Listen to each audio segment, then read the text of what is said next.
Hola, profesor Jesús Hernando García. Soy Diana Marcela Marín. Hoy les hablaré acerca de ética profesional. ¿Sirve la ética para algo? Claro que sí, porque es una guía, es un norte para saber comportarnos los unos con los otros a fin de poder garantizar la convivencia y el bien común. ¿Son la ética y la moral la misma cosa? No. En el campo filosófico, los dos conceptos significan distintas ideas. La ética hace referencia al estudio de los valores morales estructurales que guían la conducta de los seres humanos en sociedad. La moral hace referencia a las costumbres, las normas, los tabúes construidos por cada sociedad. Sin embargo, existe un puente entre ellas, ya que ambas responden por la educación sentimental e intelectual de las personas para que manifiesten las conductas más adecuadas gracias a su carácter, sus cualidades y su altruismo a fin de transmitir estos valores enseñándoles con el ejemplo y el comportamiento. ¿Es suficiente enseñar un curso de ética para cambiar las prácticas sociales? No basta dar solo cursos de ética para que toda una sociedad cambie. Sin embargo, la educación en ética es fundamental, pero en la mayoría de los casos es incompleta y no todas las personas pueden recibir estos cursos con la intensidad y profundidad que se requiere. Además, la educación es parte de la superestructura del Estado y mientras la estructura capitalista esté funcionando habrá una contradicción que en la mayoría de las veces se resuelve a favor de la estructura. Mientras no cambie la estructura, siempre habrá gente que viole las normas éticas. Por eso hay que involucrar a los niños, jóvenes, en la educación ética para poder fortalecer su escala de valores. En cuanto a cuál es la diferencia entre ética y moral, son conceptos diferentes aunque relacionados. En cuanto a que ambos responden por la formación de las personas, considerando sus condiciones naturales tanto positivas como negativas para conseguir el mejor modo de interrelacionarse con los demás en sociedad. En lo que se refiere a sus diferencias, cada una de ellas tiene sus propias características. La ética estudia aquellos principios que rigen el comportamiento humano cuando explica las normas morales basadas en fundamentos racionales y científicos. Como principio ético, el respeto no depende de ningún concepto cultural. Se puede practicar en cualquier persona sin tener en cuenta su origen, sexo, raza, orientación sexual. La ética no es discriminatoria.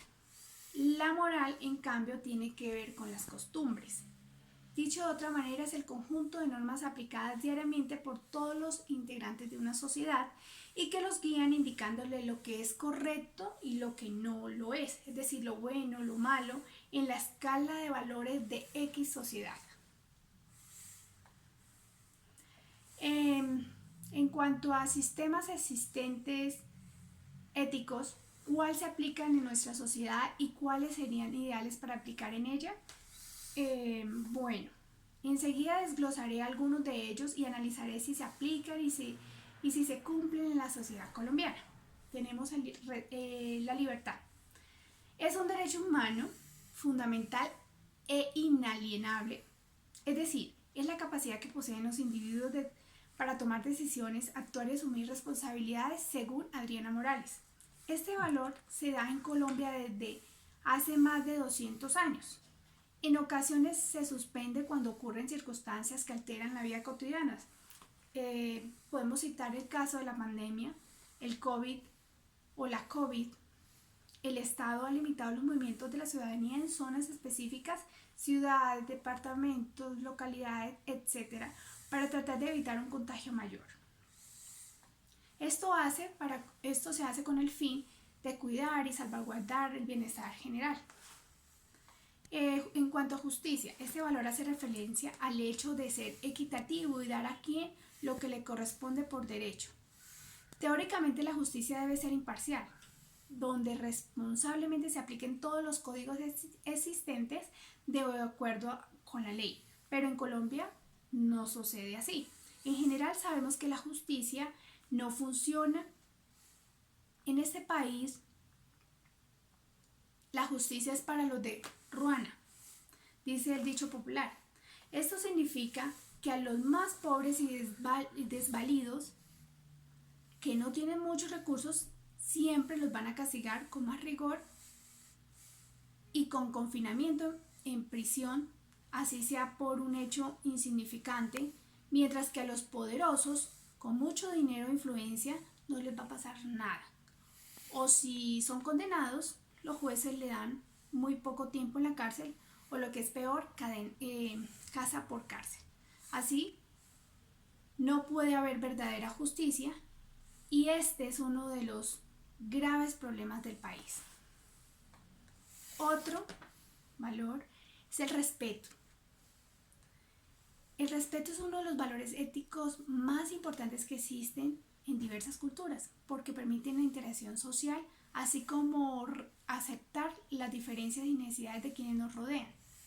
Debe ser un acto recíproco entre las personas y una postura de tolerancia.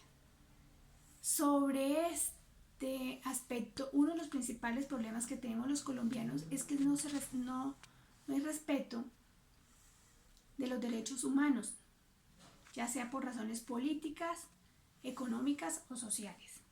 Otro aspecto donde no se cumple el derecho es el de respetar la naturaleza en todas sus manifestaciones, llámese agua, suelo, atmósfera, flora, fauna, las que están sometidas a enorme presión depredadora que están acabando con la riqueza biodiversa del país, sobre todo en algunas regiones, principalmente en la Amazonía, en el Catatumbo, entre otras.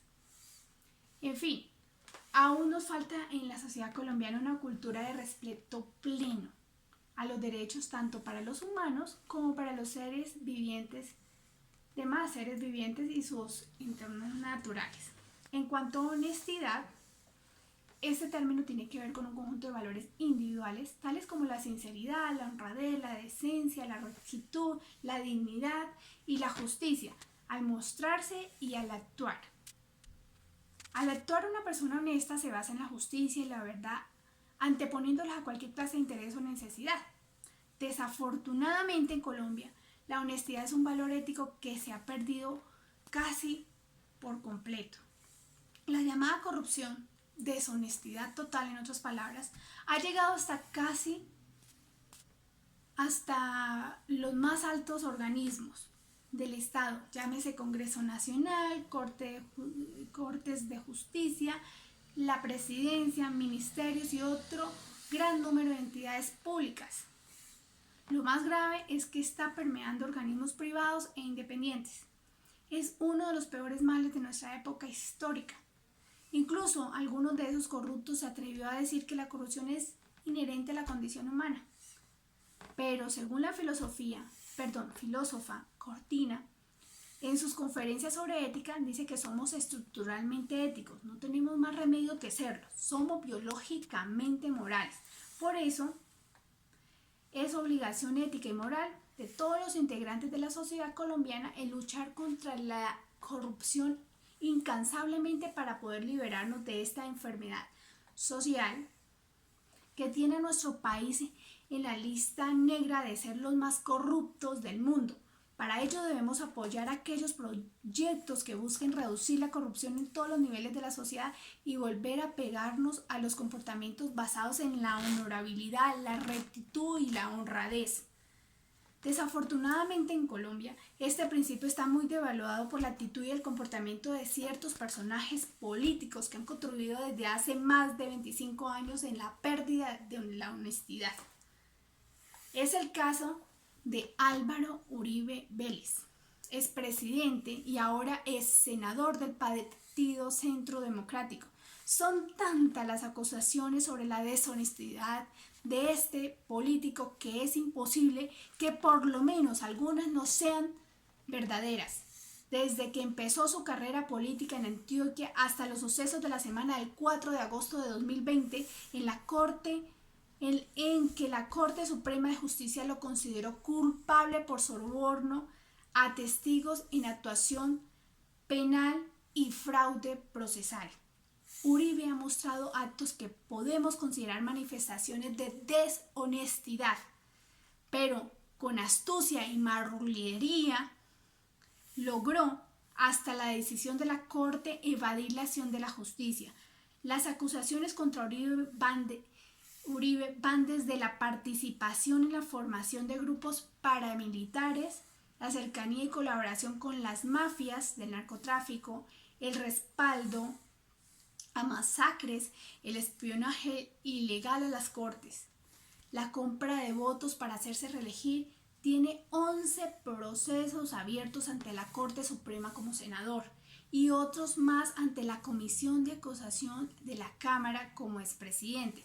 La Comisión de Ética del Congreso determinará si el cargo del 4 de agosto de 2020 tendrá una decisión sobre el caso del ex senador. Ese es el prontuario de un hombre que, por más que aparezca como dechado de virtudes para sus seguidores, no puede ser modelo de honestidad. Es, en pocas palabras, una caricatura de la verdadera honestidad. Otro ejemplo tenemos el caso del Cartel de la Toga. Fue un caso de deshonestidad jurídica y política, donde miembros de la Corte Suprema de Justicia del país, a través de fiscales encargados de investigarlos, terminaron involucrados en hechos de corrupción. Hágame el favor. Los magistrados Francisco Ricaurte y Leonidas Bustos crearon e impulsaron una organización delictiva en la cual incorporaron al exfiscal anticorrupción Gustavo Moreno, al magistrado Gustavo Malo, que le hace honor a su apellido, y al abogado Leonardo Pinilla. Esta agrupación, llamada desde entonces Cartel de la Toga, se dedicó a realizar delitos no establecidos que afectaron la seguridad y las administraciones públicas relacionadas con las actuaciones adelantadas en el área penal y en el manejo de los procesos, a cambio de grandes cantidades de dinero. Los clientes eran políticos, congresistas y gobernadores, quienes fueron contactados por Ricaurte y Bustos para obtener información de esos funcionarios que tenían investigaciones y o procesos en su contra ante la Fiscalía o la misma Corte Suprema de Justicia. De esta manera, retrasaban los trámites, alteraban evidencias y utilizaron algunos medios de comunicación a fin de quitarles credibilidad a los testigos de esos delitos. Ese es otro gran ejemplo de corrupción total en que cayó esta rama del poder público. Afortunadamente, esos funcionarios fueron investigados y sancionados ejemplarmente. Muchas gracias.